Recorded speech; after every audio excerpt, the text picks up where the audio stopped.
Liberal Currents presents Half the Answer with your hosts, Caitlin M. Green and Trent R. Nelson. Well, happy days are here again, and you know that understanding a question is half of an answer, and this is, of course, Half the Answer with your hosts, Trent R. Nelson and, of course, Caitlin M. Green. It is that spooky season, and we continue to be donned with I am Leon Russell, of course. I think you know who Caitlin is. She is eternally Bluey adjacent. That's right. And Caitlin, well, whether we're getting ready for pumpkins or turkey or ham or anything you like, well, we're always having fun, always having great conversations. And we've been talking a lot about the far right, even more so recently than before. Well, who have you brought with us today? And what are we going to be talking about today? It's going to be spooky stuff today, Trent. I have brought you a wonderful journalist and author. This is Christopher Mathias, a journalist who has worked with HuffPost, MSNBC, Zateo, WNYC. He works to investigate and describe the radicalization of the GOP and unmask white supremacist cops, soldiers, teachers, and politicians who are working to turn the U.S. into an uninhabitable, hostile zone for anyone who doesn't fit their narrow definition of acceptability. His new book, To Catch a Fascist, The Fight to Expose the Radical Right, is available for pre-order now, so please go do that. I put a link in the description for you, lazy bums. And Christopher, how are you? I'm so good. Thanks for having me, guys. I appreciate it. I should have worn a costume next time. It's okay. I told you there was no obligation. I said we are simply dorks and we will be in costume for that reason. Your costume is Chris Mathias. So Exactly. That works. That's right. So you've written this delightful book about fascists and the anti-fascists who chase them. Yes. And I thought, yeah, it would be fun to catch up with you and talk about how things are right now. So I'm going to start us off with a brief screed, if that's okay. Of course, please. Okay. We're in spooky mode. Are you feeling spooked? Okay. Yeah. Antifa. Antifa. Are you scared? The president and his cabinet and the right-wing media and influencers are trying their best to get you scared about it. So anybody who is sentient in 2020 remembers how Antifa was like the boogeyman of the year. Like if you look at the Google Trends, that's how you know that something's really making it into the zeitgeist, is people's aunts are like, what is Antifa? And then the search term like gets recorded by Google Trends. So our TV screens were plastered with images of burning buildings, tear gas filled streets, big dudes with masks on, tromping around in steel-toed boots, looking scary, all that stuff. It made for very exciting viewing. You can understand why the news, the channels were like, let's show this some more. Whether it reflected reality, kind of its own conversation, but the TV ratings were high. And now Trump 2.0 is trying to reheat those 5-year-old nachos. In the last couple of weeks, the Google searches for Antifa have spiked again, but they're much smaller than the 2020 spike. So sorry to say. But our boys are trying to pump those numbers up, get everybody activated about Antifa. So September 22nd, Trump signed an executive order declaring Antifa a domestic terrorist organization. It raised some question marks for those of us who are familiar with what Antifa is and isn't, right? So it's not an organization, for one, right? There's a lot of little organizations that call themselves Antifa, have it in their name, maybe have it on their website if they have a website, right? But it's not an organization. Also, the United States law doesn't have a statute for declaring things major terrorist organizations, so it's not clear, like, legally what that actually like licenses. Also, it's an executive order, so it doesn't really have a lot of, like, it is what it is, right? So what it really is, I think this executive order is a signal of intent to punish anything that's like left-wing or anti-fascist in tone as harshly as they possibly can get away with. You know, we talk about linguistics and like performativity, right? A performative statement is something that makes things happen in the real world. There's no legal performativity to this. Like it doesn't create a legal state of being, but Right. it does tell us like where their heads are at, right? Like what their plan is. Um, so speaking of reheated nachos, Trump talked a big game for a minute about Portland, posting on social media that he had authorized deployment of federal troops to the city. He had his assistant text Governor Tina Kotek for him, which I think is just like him being like, take this down. And Yeah. then she just like types what he says, right? Um, claiming that federal buildings are being attacked on a nightly basis and that they needed to send in the troops. Kotek said, this is unlawful. It's unwarranted. You had promised to talk to me before taking action against Portland. And Trump reiterated that Portlanders are attacking our ICE patriots, which is what a weird thing to say. And then the next morning, though, he was like, oh, yeah, I talked to Tina Kotek and I said, am I watching things on television that's different from what's happening? It's so Right. funny. It's so darkly And the funny. answer is yeah, right? Because Yes, you are. Correct. he was watching like George Floyd protests and being like, that's what they're doing right now. So yeah, no, you're looking at propaganda Sorry. from 5 years ago, actually. Yeah. So he has not stepped down, though, from demonizing the people who don't support his actions. Speaking to U.S. military leaders at Quantico, where he and Pete Hegseth had gathered them for reasons, like they're just go sit in an audience and listen to me for a while. Our dear President Donald John Trump said, we are under invasion from within, no different from a foreign enemy, but worse, they don't wear a uniform. Who boy. Ew. Nothing worse than a group look that isn't coordinated. Am I right, Antifa? Let's get it together. Their uniforms. He wants to use Democrat-run cities as, quote, a training ground, calling them very unsafe places, and we're going to straighten them out one by one. So that's not fascist at all, right? That's cool. Yeah, totally. Yeah. He says, I told Hegseth we should use some of these dangerous cities as training grounds for our military, National Guard, but our military, because we're going into Chicago very soon. That's a big city with an incompetent governor. I mean, first of all, like cities don't have governors, they have mayors, but okay. So Chicago has an incompetent governor. He just wants to yell at Pritzker for a while, I think. Yeah. So since anti-fascists are back in the news, we figured we should talk to an expert. So we brought on Christopher Mathias, who has interviewed anti-fascists about their experiences over the last decade or so of American history. So here we are. Let's get into it. Let's do it. Let's talk Antifa. Yeah, so what is Antifa? Is it a club? Is it do they don't have uniforms, that I know. What is it? What does it mean? It sounds an awful lot like anti-fascist. It sure does. And it might be a shortening of the word anti-fascist. Could be. And yeah, no, it's really fascinating. I don't think 10 years ago, hardly anyone in America knew what Antifa was. It's Right. kind of a European word. And and over there they pronounce it Antifa, but like Yep. in the American twang and our accent, it's become Antifa, which is how I say We it for love sure. to stress a penultimate syllable. It's the thing we Exactly, like to yeah. do, and here we are. No, Antifa. I first heard of Antifa about 20 years ago when Right. I went to Germany, Yeah.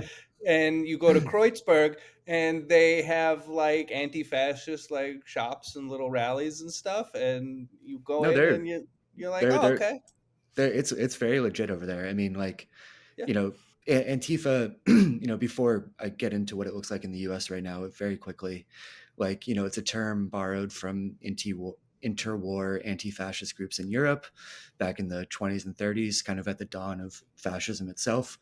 And like we said, Antifa is like a shortening of anti-fascist, and specifically this group, Anti-Fascist Action in Germany. So you have these anti-fascist groups in Italy and Germany and Spain, and then after the war, years later in the 80s in Germany and elsewhere in Europe, there's like a resurgent neo-Nazi movement that's like attacking refugees and asylum seekers.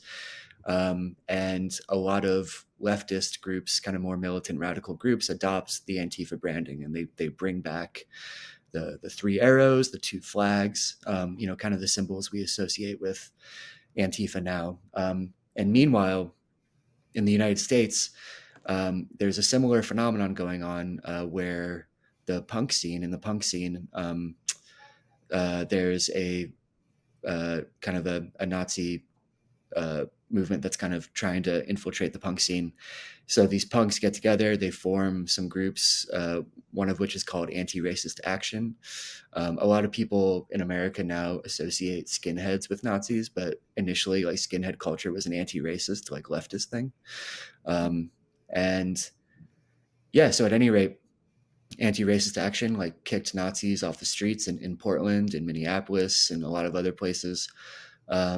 And those kind of formations hung around until the early aughts and then went dormant for a little while. But then with the rise of Trump, those kind of networks of anarchists and socialists and communists kind of were resuscitated for this new era of fascist groups in America.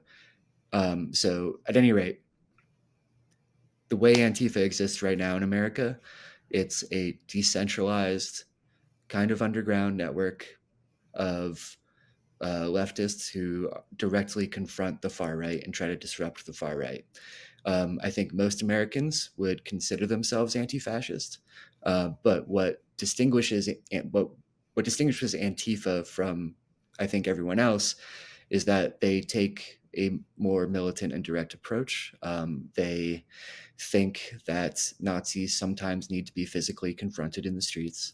They believe that fascists should have no platform to speak or organize. So they will, kind of actively try to kick a Nazi rally off the streets. They will try to warn a city that they shouldn't give a permit to a fascist rally. They will try to get Nazis kicked off social media platforms for violating terms of service. And then kind of the other fundamental part of Antifa is that they do not believe in the ability of law enforcement or the courts or government to fight fascists or to defeat fascist movements, because they see those institutions as inherently white supremacist or fascist in of themselves. So yeah, I mean, and like, it's kind of a confusing thing to talk about sometimes and define, which I think that confusion has been seized upon by MAGA and the far right to kind of cast whoever they want as Antifa.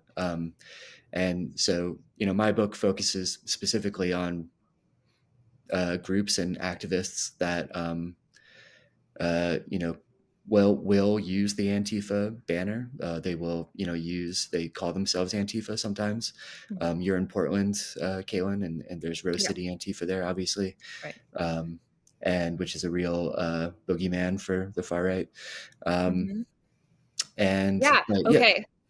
I'll talk about Rose City Antifa real quick, because I have been talking to some people locally to figure out like what's the actual shape of like, anti-fascist organizing right now in Portland. And Rose City Antifa, I brought it up to some of these people that I was talking to, and they, first of all, they were like, wait, who?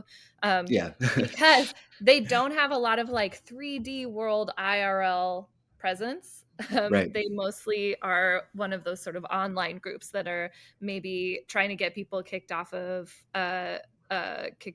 social media, like doing things like behind the scenes. But you definitely, when you're out on the streets in Portland, like protesting or whatever, you're not likely to meet somebody who identifies as Rose City Antifa, because they just like, that's not the kind of action that they're interested in. And so in that sense, it's hard to even say how many people are involved in Rose City Antifa. It's just that they have a website, and on their website they talk about Antifa stuff. And so then a lazy person like Andy Ngo or whatever can like do screenshots and be like, look how scary they are. Oh yeah, for sure. And I will say, and like, this is the focus of my book, is that like the bulk of work Antifa does, and like the most impactful work they do, is intelligence gathering about the far right and doxing. And when I say doxing, I mean unmasking, identifying, previously anonymous or pseudonymous white supremacists. And Rose City Antifa in particular has done incredible work on that front.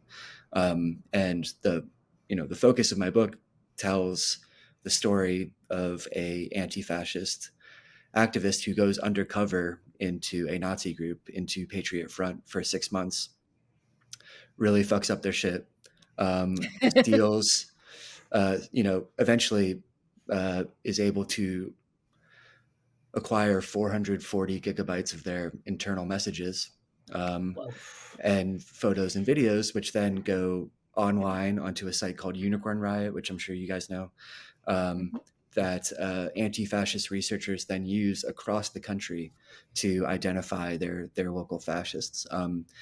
Basically, I don't think like most Americans have this image in their head of like these black clad radicals when they think about Antifa. And like, sure, like anti-fascists will use black bloc sometimes. But for the most part, a lot of the work they're doing is behind a computer. And I don't think most Americans realize that there are modern anti-fascist spies doing like honest to God espionage work. I think like over the last 10 years, most Americans' conception of espionage when fighting white supremacist groups is associated with law enforcement, right? So like Black Klansman, Imperium, all these movies, it's like the FBI going undercover into white supremacist groups. I would argue that over the last 10 years, most of the people doing that work are not law enforcement. They are like leftist activists. They're anti-fascists that take it upon themselves to disrupt these groups and go undercover in these groups to find out their plans. Nice.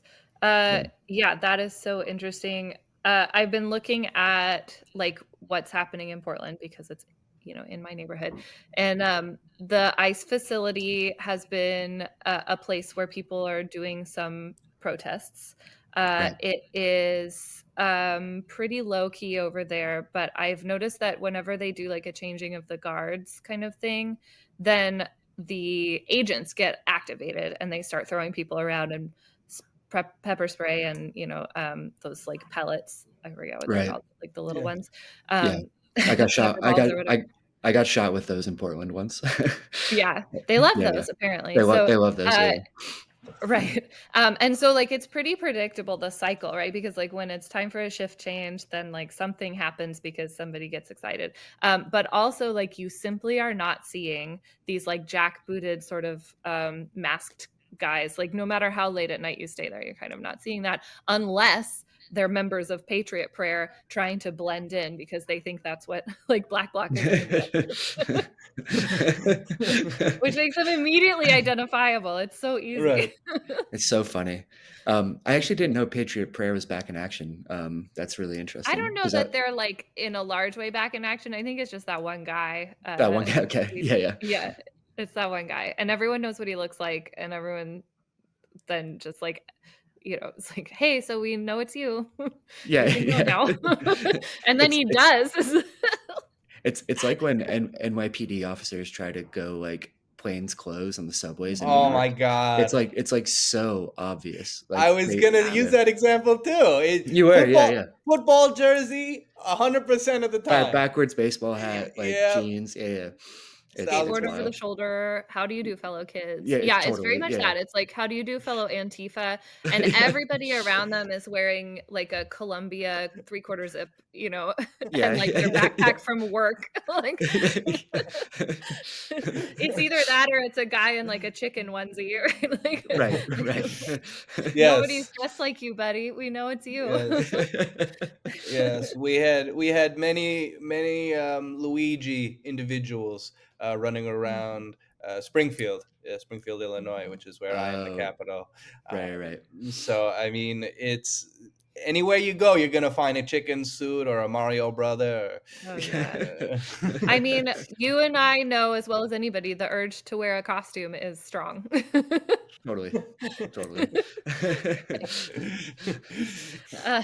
So what is also like, we have the Antifa thing where it's like, kind of extra legal ways to deal with these extremist groups.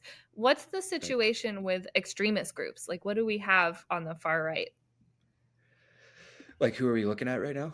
Yeah, who are we looking at? What does Yeah. the field look like? It's it's weird. It's such a different playing field now post January 6th. Yeah. Like, all the groups that we came to know during the Trump administration kind of went to ground after January 6th. Proud Boys, Oath Keepers, Three Percenters, so on and so forth. And right now we're seeing those groups kind of get back in action. They're getting the band back together. The Proud Boys are feeling more comfortable. Right.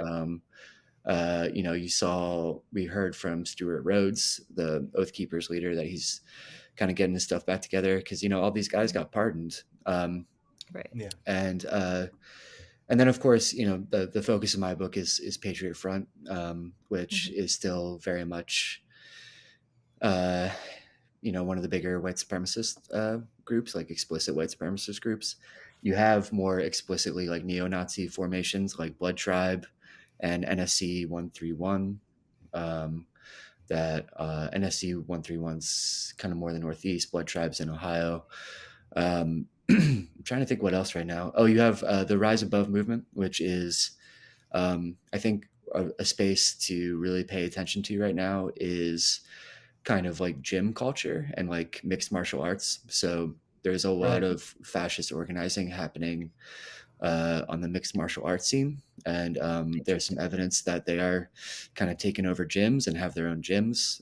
There's a lot of cross-pollination between like a group like Patriot Front and the Rise Above movement. And yeah, so I think that's kind of the scene right now. I mean, there was, this explosion of new fascist groups during the first Trump administration, groups like that were in Charlottesville, like Identity Europa and Vanguard America and National Socialist Movement. But those kind of were all destroyed, I would argue, largely through anti-fascist work, through doxing them and confronting them in the streets. You had other groups like Traditionalist Workers' Party and League of the South, which have also fallen to the wayside. But yeah, so, it's weird, right? Because, the focus of my book is like doxing, unmasking all of these white supremacists and Nazis during the first Trump administration.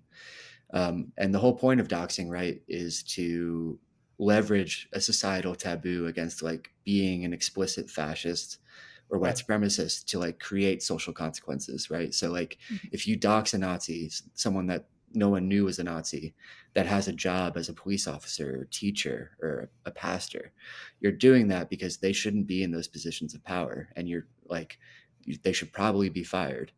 But we're in the kind of the animating question of my book is like, what happens when that taboo disappears?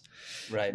And like we're at a moment now, and I quote someone in the book, a former Patriot Front member, where he kind of quips, and he's looking around in 2025 and he's like, maybe I'll just put Patriot Front on my resume. I might be able to get a job that way.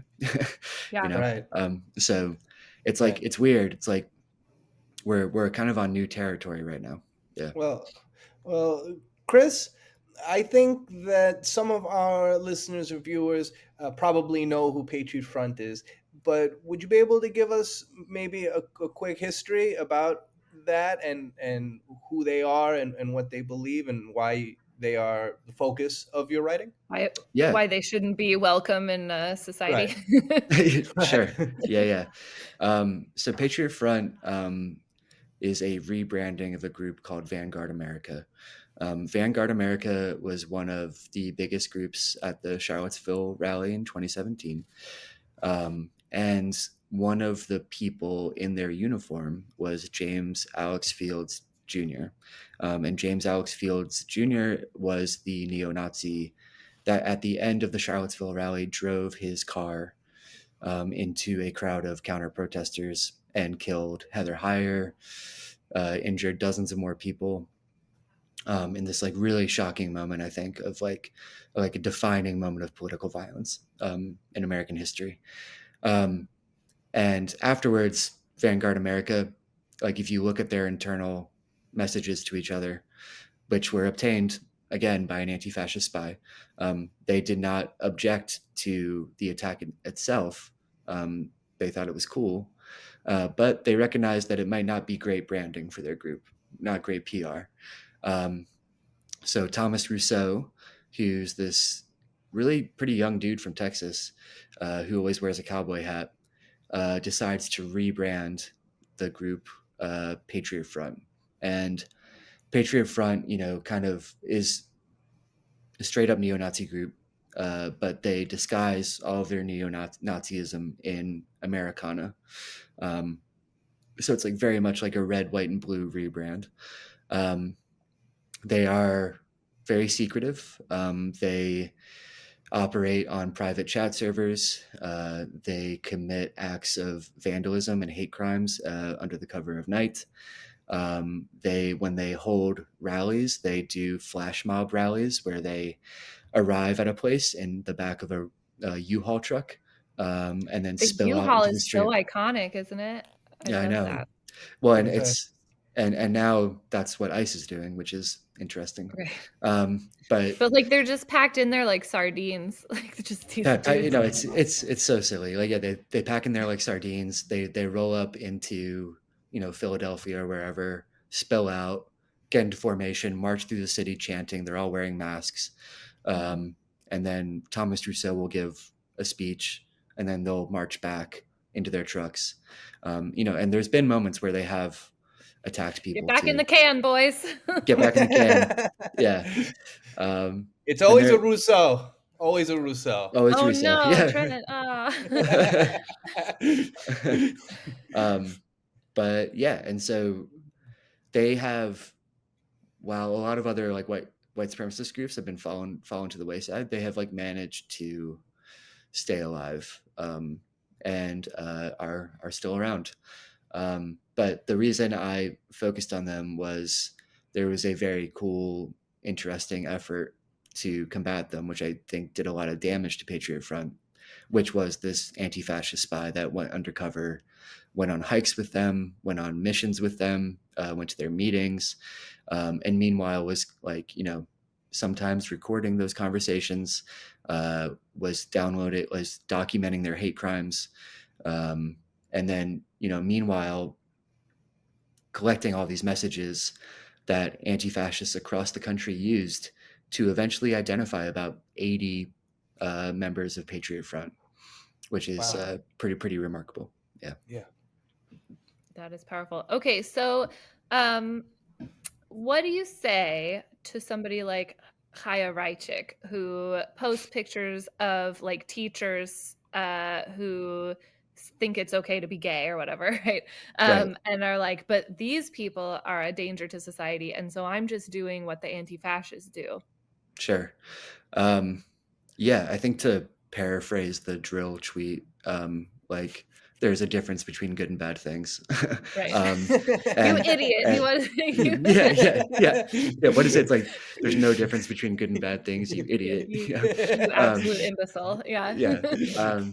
But yeah, so like I would argue that a gay teacher or a trans teacher is not a threat to students, but that a secret Nazi teacher, some of whom I have helped expose and unmask, and they did eventually get fired, should not be teaching children. We can, as a society, create those standards. We can draw a line there. Yeah. Don't. Yeah. And this isn't just like voted Trump. This is like properly a Nazi. Like you belong. No, to totally. The Nazi. I think I've ended up writing about like 4 or 5 Nazi teachers at this point, but like, they're like, there was a teacher, and all of them were explicit in their private chats about how they were trying to indoctrinate their students with white nationalism. Wow. And then, there was also this horrifying story that really blew up, that I did, that was based off anti-fascist research about this neo-Nazi homeschooling network, in Ohio, where these 2 parents were homeschooling their kids to be, quote, wonderful Nazis. And they had a Telegram channel where they were teaching other homeschooling parents how to do this. They were creating lesson plans about like fucking, you know, big Nazi figures, and like lesson Yeah, plan. our heroes. Yeah, exactly. It's like really scary shit. So yeah, I think I'm really glad you asked that question, because I think people like Chaya will try to do this whataboutism when we talk about doxing. I think there can be a good version of doxing and there's a bad version of doxing. And I think at the end of the day, you know, when we talk about anti-fascist doxing, we're really just talking about journalism. Like, it's been a tradition of unmasking white supremacists over the last century. Like Mhm. what's happening now is just the digital equivalent of ripping the white hood off a Klansman. Um, Mhm. and you know, throughout history, as long as there have been groups like this, there have been Americans that have gone undercover to figure out who was in those groups and to disrupt them. Yeah. The Yeah. beautiful No, I American think that's tradition. right. No, honestly, yeah, Yeah. it's wild. There's you know, I don't want to go on down too many rabbit holes, but very briefly, there's a fascinating story in Buffalo that I talk about in the book. Buffalo had one of the biggest Klan groups chapters in the 1920s, and these groups of like relatively militant people, of Catholics and Jews and of Black Buffalonians, got together to fuck up the Klan. And the mayor at the time was Catholic. And I don't think most people realize that like the second Klan in the 1920s was very anti-Catholic. Mhm. And so at any rate, he he gets someone to spy on the Klan, to join the Klan. They figure out where their secret headquarters are. One night, the secret headquarters are broken into. The Klan's membership list, which is about 20,000 people, is stolen. After some deft denials of any involvement in this theft, the mayor posts the list of all the Klan members downtown in Buffalo. For the next 2 weeks, there are lines around the block of Buffalonians who want to see who of their neighbors are in the Klan. Right. Just waiting to And look at the list. yeah, waiting to look at the list, and they do this, and it just creates this, you know, like, people know what Klan businesses there are, they know what Klan cops there are, Right. so they don't fuck with the Klan businesses. They sometimes vandalize the Klan businesses and say don't shop there, and then this eventually leads to the destruction of the Klan, and then Mhm. in a really dramatic twist, the Klan identifies the member that was the spy, and there's a shootout, and the spy actually ends Oh up getting man. killed. But yeah, Oh Is there a wow. movie about this? We need a movie. That no, I sounds mean, I great. hope, yeah, if someone in Hollywood wants to buy option my book, please do. Yeah, right? But yeah, You heard it here first, folks. Honestly. yep, Yeah. I'll kick in $20. Let's see what we can do. yeah, totally. No, I mean it's really, I think, great to bring up the fact that the second Klan was so anti-Catholic. I mean, there's a famous story when in 1928, in the lead up to that, when Al Smith was nominated as the first Catholic um, presidential nominee for the Democrats. Uh, there were uh, there were crosses burning down south in Georgia, and there were crosses burning in Suffolk County, New York. You Yeah, know, I mean, there is this rich, used in the worst way possible, history of unfortunate discrimination and hatred. Um, and I mean, how have you seen that in your work, moving forward today? yeah. Yeah, well, I think I'm so glad we're like the anti-Catholic thing is so interesting to me, because, you know, I'm Catholic, like my family's Catholic, right? But like I enjoy all the privileges now of whiteness. Yeah. And like it just kind of shows you like how fungible and like manufactured the targets of fascism are. Like Yeah. they're always going to go after the most marginalized group and like the latest arrivals. Like everyone, they were going after Catholics because those were the immigrants that were arriving in America at the time. was like, you know, the easiest scapegoat. And, you know, and fast forward 100 years later, who are their scapegoats now? It's, you know, predominantly Latino immigrants, and it's trans people, and so on and so forth. Muslims, yeah. Muslims, yeah, no, totally, yeah. So it's like, and like now you see like so much of a part of the fascist coalition, like, you know, are people that identify as Catholic. So it's Right. like as soon as like you're, and they have like, what a short fucking memory they have. They're actually so diverse. You know, they love diversity over there. America Totally. has this like racist, like fraternal instinct where it's like you get abused, you know, as like the pledge, Right. and you get treated like shit, and they absolutely fuck with you, and and then as soon as you're in, they hand you a beer, and it's like, hey pal, like, you ready to go beat the shit out of the next group, you know? And then you pull up the ladder behind you. Yeah. Yeah, Right. yeah. What's that Every thing the time. Proud Boys have to do if you want to join the Proud Boys? You have to like name 5 cereals while they punch you. Yeah. Yeah. Yeah. So it's like literal. Yeah. Well, and this is like, you know, part of the attraction of the Klan. Similarly, like we're kind of like rituals like that, you know, like, Right. you know, and like this kind of prestige that's offered from being part of an exclusive group. So I think the Proud Boys are very, like, the ceremonies like that are very much a resuscitation of like that kind of shit. Yeah. Taking an oath, wearing a special costume, like all that stuff. Yeah, It exactly. makes sense. I think like I actually get into like the history of costumes a bit in the book. I didn't realize, like, you know, to a certain degree, like the second Klan, like it had millions of members. So it was like, it was also kind of like an MLM. It was like a, you know, multi-level marketing scheme.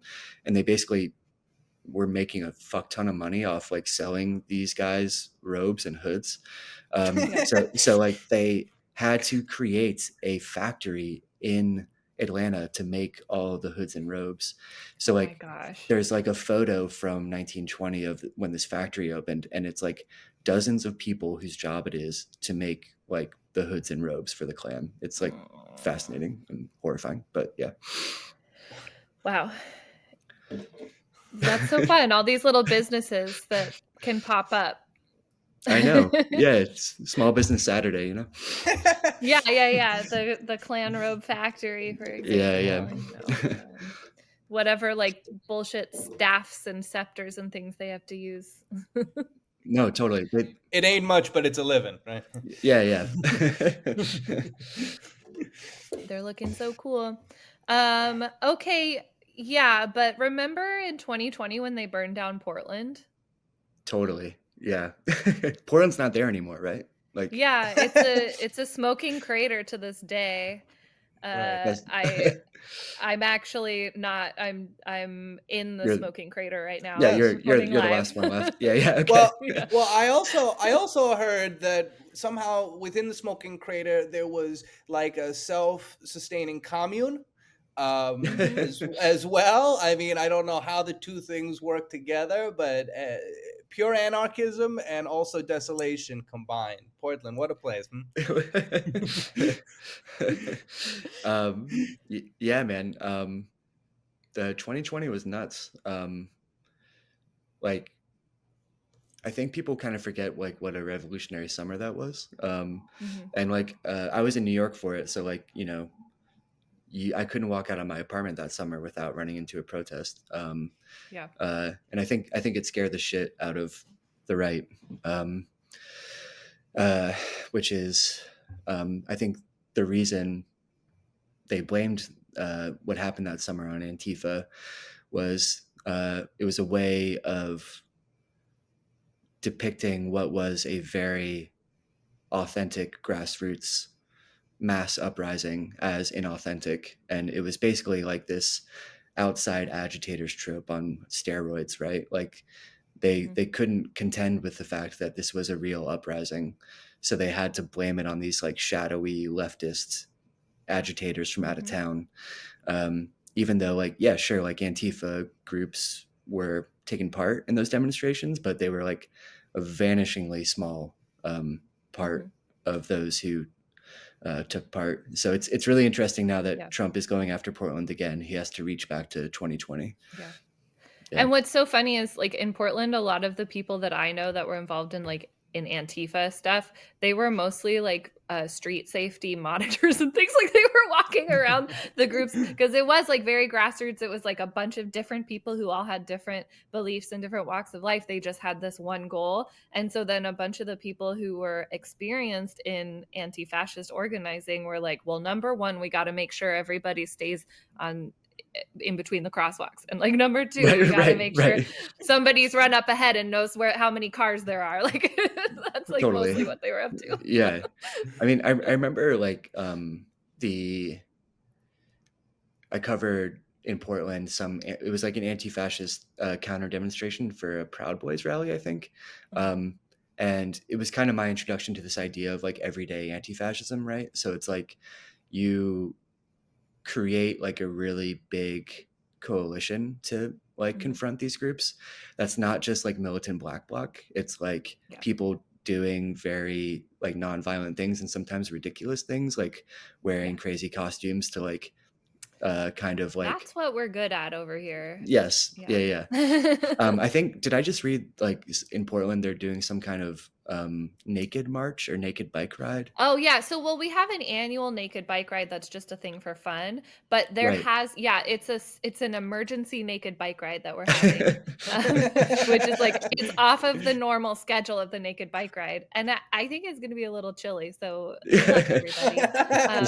This is like the most Portland thing this that's is ever. we're doing a naked bike ride. It's very short notice, so you got to get ready. It doesn't take a lot. Just strip down and ride your bike out there. It's gonna be fun. Yeah. What's the vibe in Portland right now, like with all the Trump stuff? The vibe is nobody knows what to believe because it keeps going back and forth. Like there's more people down at the ICE facility than there were a couple of weeks ago, but there's not a lot really going on. And I was talking to some of my secret Antifa friends, and they were like, I don't know, the last Antifa thing I did was like a supplies drive at a punk concert where everyone just got like toilet paper and bottles of water and stuff. I think that's like the funniest thing about like the Antifa boogeyman, which is like it like imagines this like highly regimented like army of like radicals, when like for the most part it's just like some friends like shit posting memes and like group chats together, and then like doing mutual aid and like literally feeding the homeless. And like, and then a bulk of it too is like they do fantastic research into the far right that I think like does occasionally like outstrip mainstream news outlets. It outstrips law enforcement. It outstrips like think tanks. Like they like identified thousands of secret white supremacists over the last 10 years. It's like remarkable.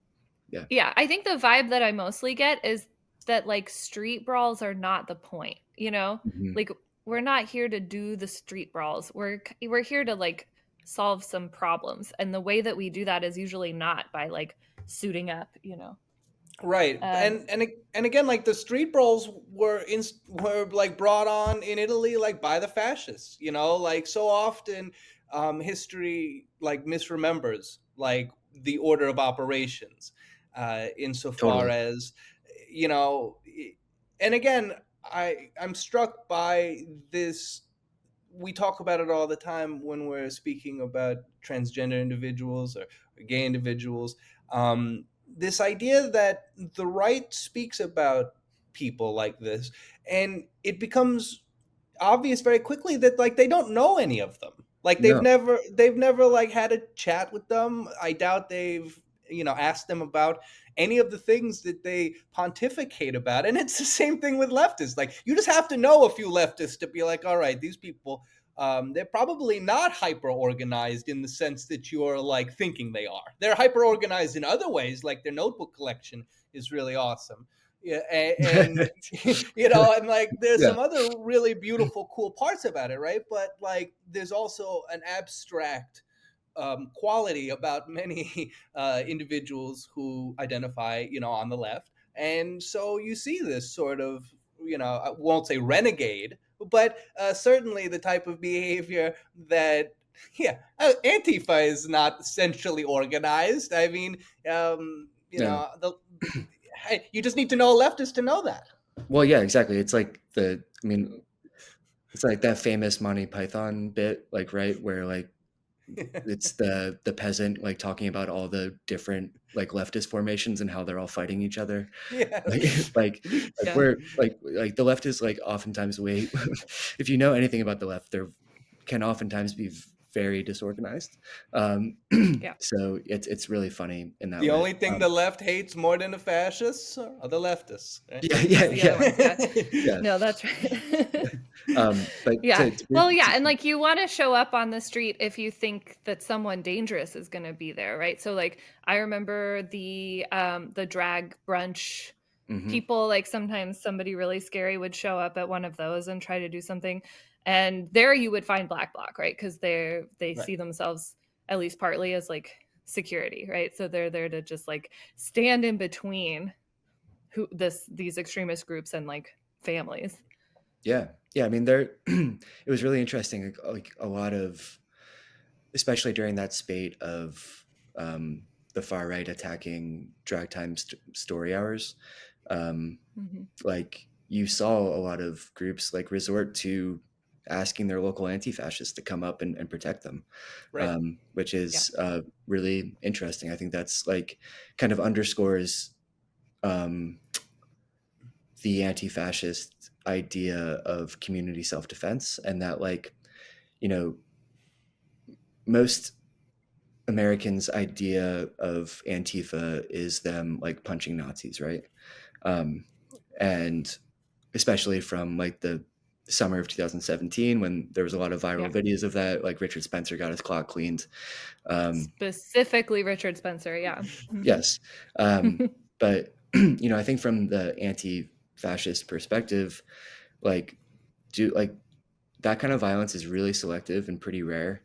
And Yeah. it's also like, there's a writer named Natasha Leonard, who often writes for The Intercept, who has some really great essays about this. But like, anti-fascist violence is like a counter violence. Like what the far right is already doing is already violent, Right. and their ideology is inherently violent and inherently a risk to your communities. Like if they're attacking a drag time story hour. Yeah. And I think like it's also really this whole discourse post Charlie Kirk about political violence is so exhausting because Yeah. like what we term political violence and what we don't is really weird. Like there are literally armed masked agents of the state disappearing families off the streets of America right now, and somehow that's Mhm. not termed political violence. Yeah. And like and then but the people peacefully demonstrating outside ICE facilities, that is political violence. So it's like it's a very yeah, it's an interesting time. Right. And in fact, like take for example the ICE agent that threw a woman to the ground, right? He In She New was York. asking about her Yeah. husband. Yeah, in New York at the Federal Plaza. So she was asking about her husband because she didn't know what was happening because there was no good reason for them to be taking her husband anywhere, right? She had her kids there. She was upset. They threw her to the ground and then they pushed her into a room. Nobody actually knows how long she was stuck in that room, and then they let her out. And well, someone knows, right? But they're not saying. Yeah. Um, so the first thing that happened is like the DHS was like, "Oh, we're really concerned about this behavior," and then there was a huge backlash that said, "How dare you punish this wonderful officer for handling a crazy lady who attacked him?" Right? And he's reinstated. So this, I think, plus the January 6th pardons, tells us kind of what this administration's attitude towards violence is, right? Yeah. It's basically, it's okay when we do it. No, exactly. Like it's not a panic over political violence within itself. It's a panic over who gets to commit it. Yeah. And they are very much want to implement a regime where they get to commit the violence they want without consequence. Right. Yeah. And as Jacqueline Sweet pointed out, when that journalist got his back injured by being thrown around by ICE agents, he couldn't move, that he had to be taken out on a stretcher. The answer from the far right kind of politicians and influencers was, hell yeah, this is what I voted for. Right. Yeah. Right. He didn't even get hurt by the ICE agent. What did she say? That's Somebody fell on him. Oh yeah, somebody was like, some him. fat lady fell on him or something. Yeah, that's why he's hurt. It's not because of the ICE agent. Jesus and Christ. Also, what was he doing there? He's like a foreign agitator. It's like, he's a journalist. I don't know what to tell you. He's a photojournalist. Yeah, it's so nuts. It's also, it's so infuriating because, like, we know who's been committing political violence over the last 10 years. Like, how many mass shootings have we had that have had manifestos that mention the Great Replacement, for example? And now the Great Replacement is just standard GOP talking points, Like, it's absolutely insane how they're managing to, like, pin political violence on the left. I would argue, and I think this goes for a lot of other stuff, is that they wouldn't get traction in this discourse without the help of liberals and centrists giving them their arguments credence, and I don't want to get into, like, we don't have to get into the weeds about, like, Ezra Klein's piece and all that stuff, but, like, I think that is, we've been in those weeds. I don't know if I can go down in there again, but I think it gives the far right anger legitimacy. Yeah, exactly. It gives them cover. Whenever I'm arguing with certain folks, they'll often actually throw back the fact that John Fetterman believes this as well, right? Somebody else believes this. This isn't just, you're telling me it's just my little sect of people. Well, how come then some of the D people also say that it's true, right? And that's exactly what you're saying. This is pretty common, rhetorically speaking, to be strategically vague, right, about the viewpoints of a certain group of people. So to say, like, oh, well, Charlie Kirk was just trying to have debates about politics. And it's like, well, what was he actually saying? The actual things that he was saying and the ways that he was doing those debates was not actually good faith debate. And it was actually extreme viewpoints. And, it's the same thing for, like, transphobia, where people will say, well, I got fired for trying to talk about women's rights. And you have to be like, excuse me, what do you mean women's rights? Do you mean cis women's right to never have to look at a trans person? Because that's not a right, or racists who will say, like, well, I was just trying to talk about human biodiversity. I just wanted to talk about science and, like, IQ and genetics. Is that so wrong? And it's like, no. What were you saying about it? Yes, exactly. We all become the goose meme, right? Like, what do you mean biodiversity? That's right. Yeah. Well, it reminds me of, like, when Milo Yiannopoulos was doing his campus speaking tour, like, back in 2017. There's like this. I was at UC Davis during that time. That was fun. Of course, yeah. So like the free speech panic over that, but, like, because, like, anti-fascists and students were confronting him and his supporters, but, like, he was going to those campuses. Oh my God, there we go. Yeah. Like, it's addressed in the book Campus Misinformation. Boom. But, like, he was going to those campuses with the explicit intent to out trans and undocumented students. Like, he was, like, explicitly threatening, like, students. So of course, like, people are going to be upset about that. Right. Yeah. And then when people react and there's protests, and they can use the protests as examples of the censorious left-wing student population that needs to be brought to heel, right? Yeah, exactly. Yeah. And you throw one little rock at a guy, I swear, Right. And here he is today. He's saying he wants to be the new Charlie Kirk, and everybody, including people who used to be fans of his, are like, no, thank you. No, we're good. Everybody's trying to be the new Charlie Kirk, and they're all coming from different angles. There's and who's that guy, Milo, Littlefoot or whatever? There's Ben. There's Littlefoot. Littlefoot. Yeah, exactly. You read my mind, right? What's his name? I don't know. Did you see the thing where I think it was Steven Crowder He had in his Twitter bio, I think it said, Yeah. it said before Charlie Kirk's killing, it said world's #2 YouTuber Yeah, podcaster yeah, or yeah. something. Like Then the day after. and then a day after, he changed it to world's #1 conservative podcaster or whatever. Like, it's just Outrageous. so insane. Well, I mean, they're cannibals. Fascists are cannibals. They're only ever friends of convenience, especially internationally, until we get through like dealing with the liberals, and it's like, well, wait a minute, you say that your like group is the greatest group in like the history of existence, but No, I like, mean, how could that be if we are? no, totally. It's like they always like need a scapegoat, so eventually it's always going to eat themselves. Like it is Yeah. inherently like self-destructive It's mode it's of politics. Yeah. Right. it's Brylan Hollyhand is the name I was trying to think of. Oh, okay. He's like a young influencer and he's trying to be the next Charlie Kirk, but all of Charlie Kirk's fans are like, No, we're good. no, he's too effeminate. I think they don't like him because he's not like bulked out enough. Gotcha. Yeah. So Oh, man. if he just like if he just gears up for a little while and like goes and hits the gym, he'll probably be set. He can do Totally. it. But everyone wants to be. Steven Crowder would like to be, but I think he's too disgraced. He and Milo, I think their star yeah. is fading. They can't. I think It needs to so be. too. It needs to be a fresh-faced young asshole. Yeah, which I don't know who's going to fill that void. I mean, Nick Fuentes Yeah, comes to he'd mind, like to. which is a scary one. Mhm. And his kind of continued relevance and popularity is a really worrying sign of where we're at. He was in Charlottesville as an 18-year-old. And and speaking of political violence, I was at, and like the GOP's relationship to it, like in what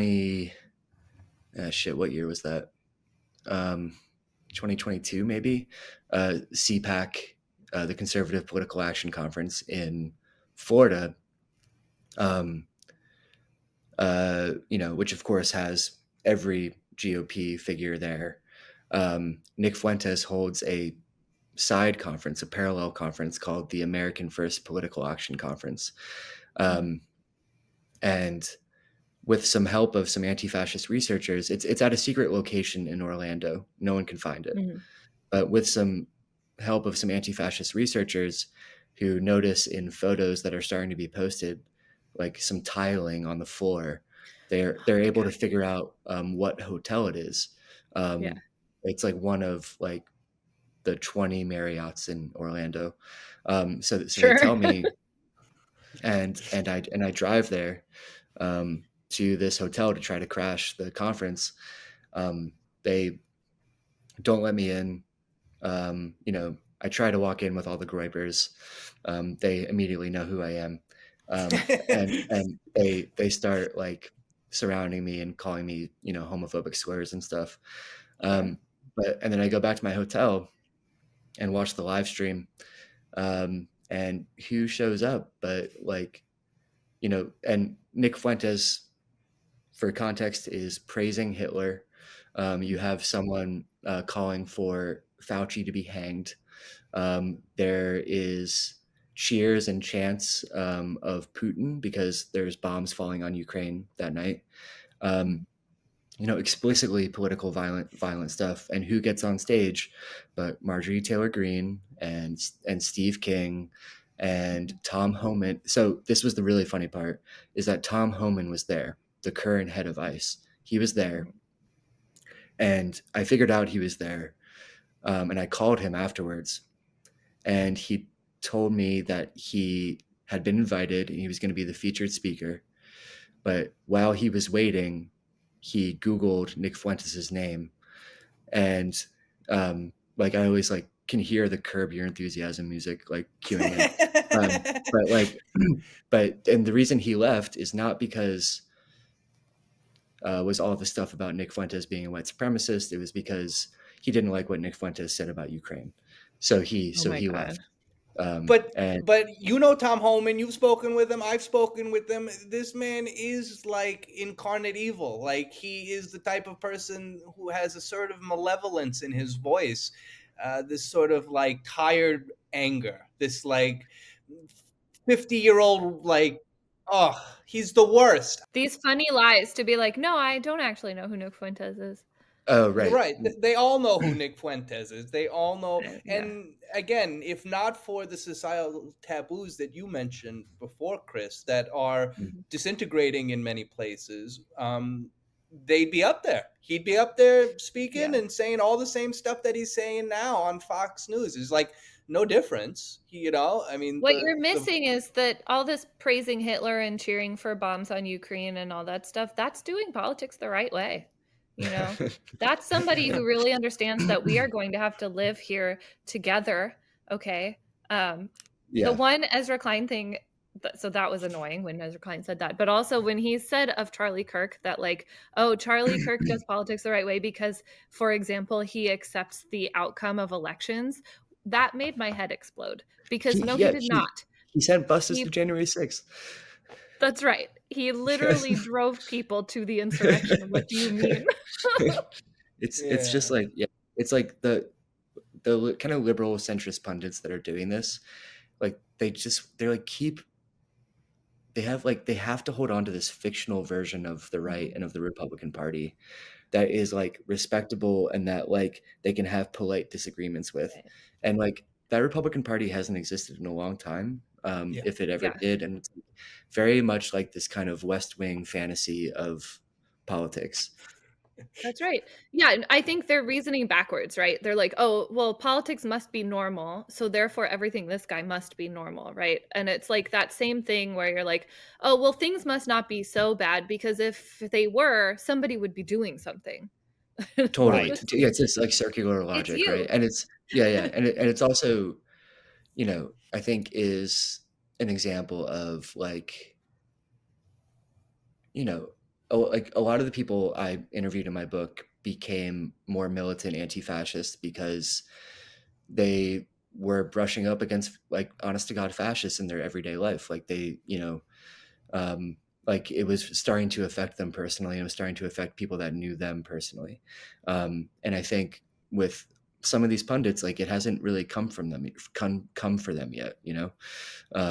It will, Yeah. but not yet. Sorry, my mom is texting me. She's like, "Did you take that class?" So,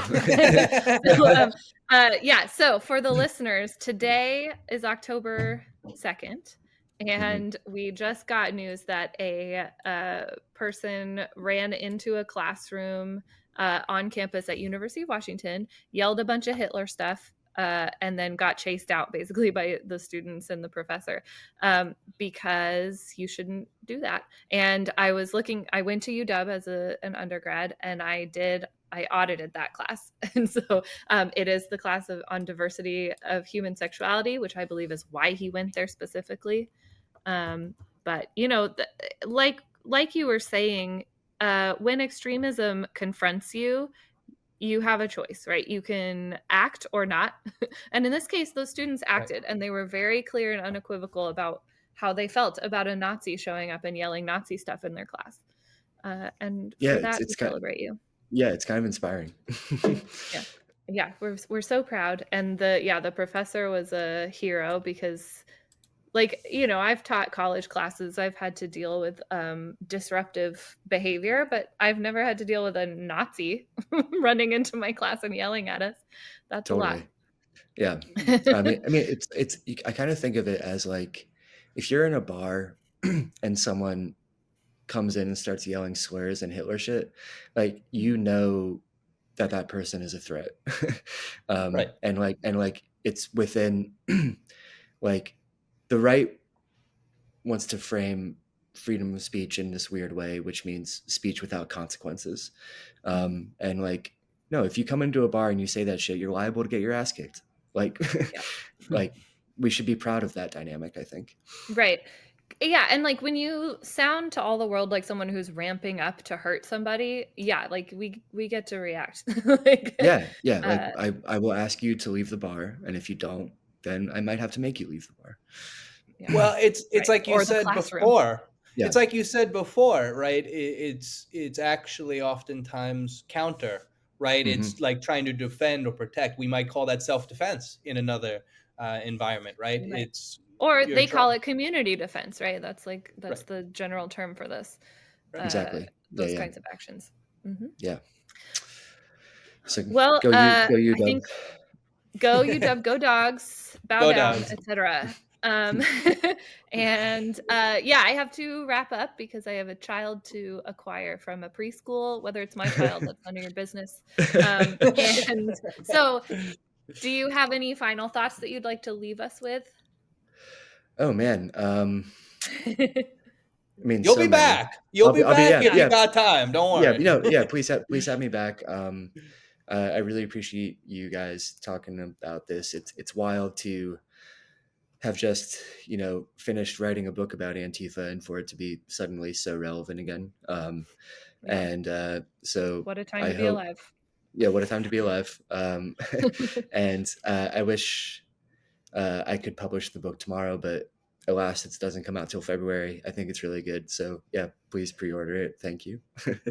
Yeah. When it comes Yes. back, we can have you back on to talk about it too. In I more would detail, love that. Yeah. Yeah.